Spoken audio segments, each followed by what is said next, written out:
A city in Oregon wants to force landlords to rent their apartments to the first qualified tenant, even if there are multiple, much better qualified tenants that apply.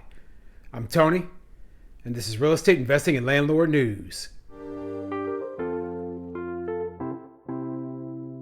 All right, so I have an interesting article for you today, and it's coming out of the state of Oregon. Obviously, Oregon is one of those places where all of this anti-landlord, ridiculous nonsense starts coming out, okay? So this town of Eugene, Oregon is looking to pass more renter protections, to fight the evil of the landlords. Meanwhile, they're just hurting the landlords and hurting the tenants because, you know what, we're going to pass our additional costs on to those tenants, or we're just going to get completely out of the business, okay? That's what happens when you pass too many rules, too many regulations.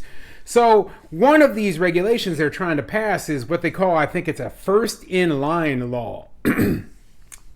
So this law, it requires a landlord to, look at applications in the order that they were submitted to the landlord, right? And then the very first tenant who is qualified, you have to take that tenant, okay? It doesn't matter if, we have over here, we have a tenant who just barely squeaks by and, meets the income requirements to live here. And meanwhile, you have a tenant over here who makes 10 times the income. Well, you can't accept the tenant who makes 10 times the income. You have to take this one over here who barely squeaks by. Because, now they are making the decision of who you rent your unit to and who you can't rent your unit to, right? This is what my big gripe is with all this nonsense, okay? Really what it is the government taking control of your property, taking your property rights away. They decide who you're going to rent to, who you can evict, how much rent you charge, and what are you left with, right? Oh, thank you so much, for the pittance that you gave me. No, that's not any way to do business. And, my recommendation is don't even invest in places like this. If you don't have full control of your property, then you need to move elsewhere where you are treated with respect, okay? So, yeah, this is an interesting situation. And, I thought I'd cover a little bit more detail about it. Now, of course, they passed some other anti-landlord, pro-tenant legislation as well. And, all of these laws, all of these rules, it's just too much, okay? So before I get into the article, go ahead, hit the like and subscribe button, maybe leave a comment down below. Let me know what you think. What do you think of a rule or a law that requires landlords to rent to the very first qualified applicant? Now, when I'm renting my houses out, right, and I have applications, I'll get like 20 applications, right? And of those 20, I'd say probably half are actually qualified to move in based on my qualifications, right? So I have 10 applications out of 20 that are, qualified tenants who, meet my income requirements, meet my, credit requirements, etc., right? And would be a good fit inside my housing, right? So then I can look and, I'm like, okay, well, this person, they make 3 times the monthly rent of $2,000 a month. So they make $6,000 a month, right? But this other group of tenants, this husband and wife over here, their combined income is $10,000 a month versus, just barely $6,000 over here. So I would much rather rent to the family with a lot more disposable income, because if they lose hours at work or if one of them loses their job, they'll still be able to pay me my rent. Okay, so I should be able to, as a landlord, make the best decision for my business and not have the government interfering. Oh yeah, it's ridiculous, but let's get into the article and see what it says. This article is coming from registerguard.com, and it says, deposit limits, displacement prevention, among more Eugene renter protection measures.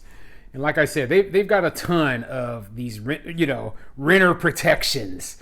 Yeah, like the renters, we must coddle and protect them. They're just innocent little babies. No, okay, these are adults. They need to act like adults, and they don't need the government acting as their mom and dad protecting them. Anyway, let's get into the article. Eugene is moving forward with a second phase of renter protections, even as officials are split on potential impacts. City Council voted 5-2 to have staff draft an ordinance containing 3 more protections beyond those passed earlier this year tweaked enforcement measures for existing protections, and language about data collection. That vote came after about 90 minutes of discussion on the 3 additional protections, 2 of which most counselors described as straightforward, and a third they discussed delaying until a third phase. As approved Monday night, a draft ordinance for public hearing will contain rules regarding limits on deposits, a requirement for landlords to process applications in the order received, and displacement prevention assistance, which would require payment from a landlord to a tenant in specific instances, including when a lease is legally terminated for no cause. Yeah, and that's a pretty bad issue as well, and I didn't catch that part the first time I read through the article, right? I kind of quickly glanced through it, and obviously now they want you to, hey, if you have a tenant on a 1-year lease, and at the end of that 1 year, you no longer want that tenant there, they want you to give that tenant money. Like, oh, here's your bonus for, like, no, why should I have to do that? You know what that's going to really cause, though? That's going to cause landlords to have to raise their rents because they know they might have to make a payout to a tenant, if they decide to end the lease. So, yeah, how is that going to make housing more affordable? It's not, okay? These things don't make housing more affordable. So now we've got a situation where, they want to force landlords to pay tenants, when the lease ends. They want to force landlords to take tenants that they don't want.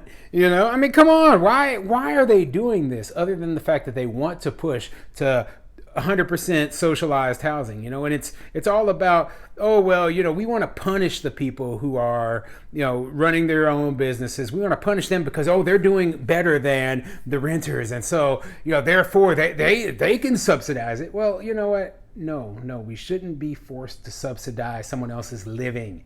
Okay? That's ridiculous. And like I said, you don't have to invest in this town, and I wouldn't. I certainly would not own a single rental in this kind of place. It also will include some refined enforcement measures for protections passed in July and data collection requirements. Public feedback on the implemented protections and proposed next phase has been mixed, said article messed up on me. Public feedback on the implemented protections and proposed next phase has been mixed, said Genevieve Middleton, the city's affordable housing policy and planning manager. We've continued to hear from the public that some think renter protections are not moving fast enough, while others feel they are moving too quickly, Middleton said. Most of the recent feedback has focused on potential impacts of displacement prevention assistance, she said, and the city's housing policy board has advocated for moving it out to the third phase.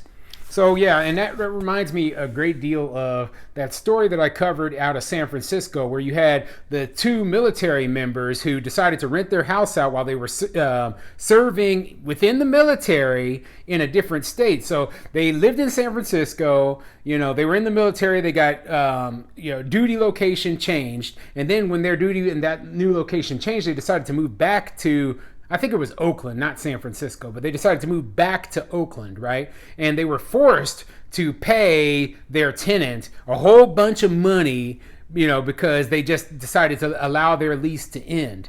And that was ridiculous. I mean, I'm talking about I think it was $7,500 or something like that. So, you signed a contract with your tenant saying, hey, your lease is this term. When that term is up, then you have to pay the tenant? I mean, who comes up with this garbage? This is idiotic, just so they can move back into their own house. And that's exactly what they're implementing or trying to implement here in Eugene, Oregon. So now it looks like the article talks a little bit more about the first phase. And let's see what things they have already passed that probably are not helping landlords at all. First phase passed in July. Council passed the first phase of protections on a 6-2 vote in July. Support services. The creation of a rental housing navigator position funded by an increase in the rental housing code door fee from $10 to $20 a year. Move in and move out documentation. requiring landlords to itemize and photo document the property condition at move-in and move-out and include that info when withholding from security deposits. Rental history, requiring landlords who receive a written request from a tenant to provide a rental history up to 2 times per year, even if the tenant hasn't yet given notice that they plan to move out. Tenant educational information, creation of educational material on the rights and obligations of landlords and tenants during eviction or other actions to end a tenancy, which landlords must distribute with rental applications. And a cap on applicant screening fees, a $10 limit on fees per applicant. So yeah, let me go through. This is the stuff that they already passed, right? And it's garbage. All of it is garbage, okay? So going through that right now, let's start with the support services. The creation of, basically they created a bureaucrat position, right? And how are they paying for that bureaucrat position? By making the landlords pay higher fees. What idiocy is that, okay? We don't need more bureaucrats. They already have people doing these jobs. So, yeah, they always think the solution is bigger government. Isn't that funny how that works? The move in and move out documentation, itemizing and taking photos of everything, right? Well, guess what? Most landlords were already doing that, okay? And most landlords are not creating frivolous things so that they can take away somebody's security deposit. The truth of the matter is that most tenants are not doing a great job at maintaining the property, and so we have to take away some of that security deposit to pay for damages caused by the tenants.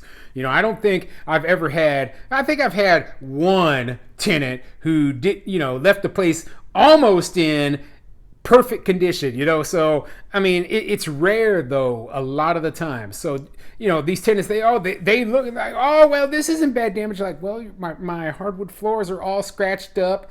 The carpet is it's older, but at the same time, why are there holes in it now? Why is there a cigarette hole in this? And what is that smell in here? It kind of smells like dog. I'm gonna have to get professional, stuff like that. The tenants, they think they can get away with it and then get all their money back, and I'm like, no, I'll tell you exactly what I'm spending the money on if that's what you want. The rental history nonsense, that's ridiculous. Okay. Now, I don't mind telling somebody, yeah, somebody lived here, but if you expect me to give a rental history, I'm going to put every single late payment on there. I'm going to, you know what I mean? I mean, do you really think that's going to be beneficial for a lot of these tenants? Probably not. The educational information. Now, why is it the landlord's responsibility to be passing out educational, well, here's your rights during eviction and here's all this. Listen, all that information is available online. Right? The tenant has access to online just like anyone else. We coddle and we treat these tenants like they're babies. And meanwhile, we get completely screwed over. So, yeah, forcing landlords to pass out city documents to them. I mean, nobody says, well, you have to, here, you should make them vote too. So here, you should sign them up for voter registration. Oh yeah, you should get, no, I am not their mom and dad. I do not have to provide them with every little piece of information, for the city, mind you. Now, if the city was smart, you know what they would do? They would automatically mail everyone in the city that information. Instead, they're trying to force it on landlords. And a cap on application fees to $10, right? You know what? I spend more than $10 on every single tenant that I have to screen due to all the background checks. And, if I have to pay my property manager to do the screening for me, I'm paying their pay, okay? I mean, there's a lease up fee for every unit that I fill for a reason, because it's not cheap to sit around for hours screening tenants. Even if I was doing it myself, I'm wasting a lot of my own personal time, and $10 is not going to cut it. So yeah, I like to bring this sort of thing up because, these progressive cities, they're on the cutting edge of anti-landlord legislation, right? And I want people to see what exactly they can expect to someday, come to a town near you. I wouldn't be surprised if I saw this sort of thing even here in Omaha, Nebraska at some point, right? But, I'm going to fight against it, and I suggest you do too.